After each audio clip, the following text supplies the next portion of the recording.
on the bar. So it's going to be vertical, knees are out, we're dropping straight down, grabbing a hold, picking up, bam, drive the hips in. So that doesn't really stick with everybody, that cue. So the unprofessional cue would be to basically drop your nuts on the bar, or to teabag the bar. So you're going to drop straight down. It works. People are going to remember it. So, yeah. Be sure to tell that to your clients. Drop your nuts on the bar. It works with, you got to pick what you're going to say to one client. Some might not have worked with that a lot. So I might not use that with a female client, obviously. That drop your ovaries on the bar. Yeah, just kind of like, maybe you drop it like it's hot, like, just drop it straight down, bam, for a female client, possibly, if you have good rapport with them. Another one that is kind of a professional, then there's also a professional cue, which sticks with them, is the lat engagement. So setting up from the top. I think a common error, I think I have it on this slide here too, is retracting the shoulder blades. So when most people think squeeze the lats or engage the lats, it is here because they're used to rowing, maybe down and back.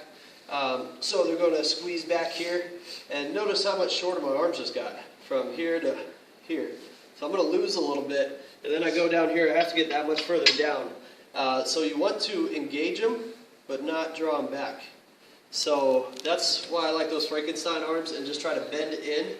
A cue that we learned from a friend of ours at Savage Strength and Conditioning in Tigard, Oregon, to deuce the lats. So you think of the guys at like LA Fitness with those deep cutoffs where they're running around kind of walking tough, imaginary lat syndrome, as you might have heard. So that you're not going to retract back because this doesn't make you look as big, right, when you're retracted back here. But out here, nice and wide, you're going to have that same length of your arms because you're not retracting in, but you got that imaginary lat syndrome going on where you have that engagement, that pressure, but still that full length. So it works. Choose your cues wisely, who you're working with, and who's around you. So if you're in a professional environment and you use that cue and you don't realize that your manager's behind you or something like that, you might not work there no more. So definitely kind of pay attention to who's around you, but they work because they stick. So it's kind of a double-edged sword in terms of what you use. But rewind. Any other questions for Deds? I do. In regards to conventional and sumo with choosing for your clients, would you think that sumo is better for people with, say, butt winks or problem using their back more to keep them more upright? Would that be better for them, better choice? I think it's highly independent or individual. So, for example, you may see something on a squat, and then you come over to deadlift, and you don't see it anymore in terms of butt wink. So I would say during your warm-ups with somebody, this might be the case, where you... Okay, so let me backtrack a little bit. The warm-ups that we showed today, that would be somebody who knows technique. You can kind of cue them in.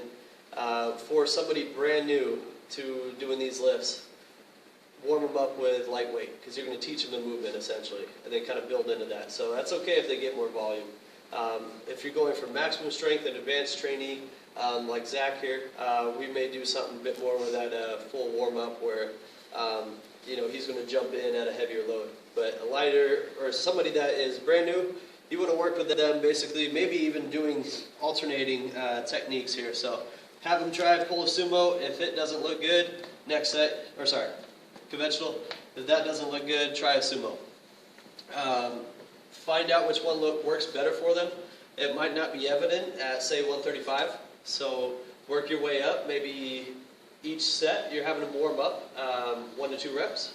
So you'll take that weight, basically one in conventional, one in sumo, and eventually you'll get to the point where one looks better and feels better than the other. So that's the one that you'll primarily go with. And you may find that it will switch over time because as their mobility and their strength changes, they may get better at doing the opposite stance. So a good example with training, I think I had that, I had deficit deadlift in there. but your alternate stance for a deadlift. So your primary stance, your competition stance may be conventional. The next exercise that you do after you do you're in your program now, after you do your weight load for that day, is going to be a sumo deadlift. That could be a good way to train that. And you find out, man, this is pulling easy. Maybe even try flipping it for the next training session, because you may have gotten stronger in that sumo position, maybe from your wide stance squats or box squatting, for example. So it's always changing, always experimenting, and yeah, seeing what works best, basically. So trying to keep everything optimal for every individual. Yep. So does that mean the position and the grip cannot really affect the leverage of how you're going to pull up the weight? Position of the grip? Of the grip and the stance. Does that affect the leverage of your strength in pulling up the weight? Yeah, definitely. So when you look at you want to try to get the same joint centration. So the arms are going to be basically underneath the shoulders. So for a sumo here, boom, dropping straight down, pretty close to a conventional. I might be a little bit wider with conventional because I have to get around my legs. Legs are hip width stance. It's going to change your leverage, definitely. So with the sumo, it's going to be shorter to lock out. But for most, well, let me rephrase that. I don't know about if it's for most, but for me, personally, it's slower off the floor. And that is just personally my build. So again, so if you take a client and it goes, bam, real fast, real strong, they're probably just better suited for it. So experiment with each, see what feels better, see what looks better, and then have a discussion with your client, basically, after each set, which one did you feel strongest on? Because yeah, it is different for individuals. So yeah, you're going to be a bit more upright probably with a sumo, as opposed to conventional for some. So does that answer your question? Yeah. Okay. I think that would just lead us to the individual principle. Yeah. So that is exactly that individual principle. So you may take that template if you can build it, or actually, I'll talk about that in a little bit. I actually have a template for you guys online that you can download. But if you take that template, you can change those out based on individual clients or who you're working with or yourself. So say we're doing deadlift 5x5 or something like that as an example. That may be a sumo deadlift for you because you might be a stronger sumo deadlift puller.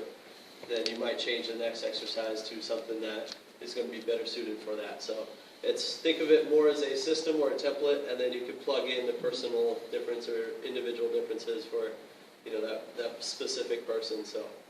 And for both of those, before you found, for example, that on sumo your guiding line was the rings, you probably played around with exact stance width, foot angle, tons, before you found exactly what was right for you. Definitely. So as Zach just was mentioning, in the beginning here, mentioned some people will go super wide here. That is usually because they're super mobile and they can get a very good short range of motion, very powerful hips. To be able to control that. So me, I just feel like I'm going to pull a groin muscle if I get down in there and start loading heavy. I just feel wrecked the next day, and that actually following that set. So yeah, I find something that works for me is a little bit wider than my squat stance. So Will you show us on the bar where your stance is? It's more of a semi-sumo, right? Yeah, you can call this a semi-sumo. It's still a sumo deadlift just because of the definition of the hands being inside the legs. But it's not really as wide as what a traditional sumo would be, which is way out here, where we're going to maximally shorten the stroke, basically the range of motion of that movement. But you had a question, Nick? Yeah, there's some literature that was saying that at least initially, doing a sumo squat makes essentially the motion is a lot easier for those that are taller. So if you're a taller individual, conventional might be a little more difficult to get into. Performers, if you start with sumo, it's a little easier to get into potentially, and the overall motion is easier because you're covering a shorter range. See, I would say that was my original thought, and then I met Zach Behrens. That dude is a deadlift freak. He's tall, lanky. You'd think that he would be better at sumo, but he's a conventional puller, and he just has awesome levers for conventional pulling. I think 585, I think, is his best deadlift, but And he's like 6'1" or 6'2". No, he's like 6'4", isn't he? Yeah, maybe 6'4". Yeah, He's like tall. 6'4". Anybody taller than 5'8" is tall to me. Yeah, he's a very tall individual, and he can conventional pull, and it just looks awesome. I mean, it's just bam, yep. So it's really individual, because I don't think it's just a tall individual. It's more about their torso length, the arm length. So really, instead of just kind of making a general assumption, I would try them both, unless you really, measure body appendages. Yeah, just try them both, see what works best, and then kind of go from there. Because yeah, that is definitely different than what I would have originally thought with him. I thought it would be a sumo puller for sure, because it's shorter range of motion, but yeah, clearly not. This conventional looks awesome. Are both acceptable for the competitions? Yeah, you could do either technique. I believe every federation is like that. Basically, you just have to follow the commands of the judge. You have a head judge in front of you with their arm up, and you just basically grab a hold, get to that full lockout. They'll put their arm down, and then you bring it back to the floor.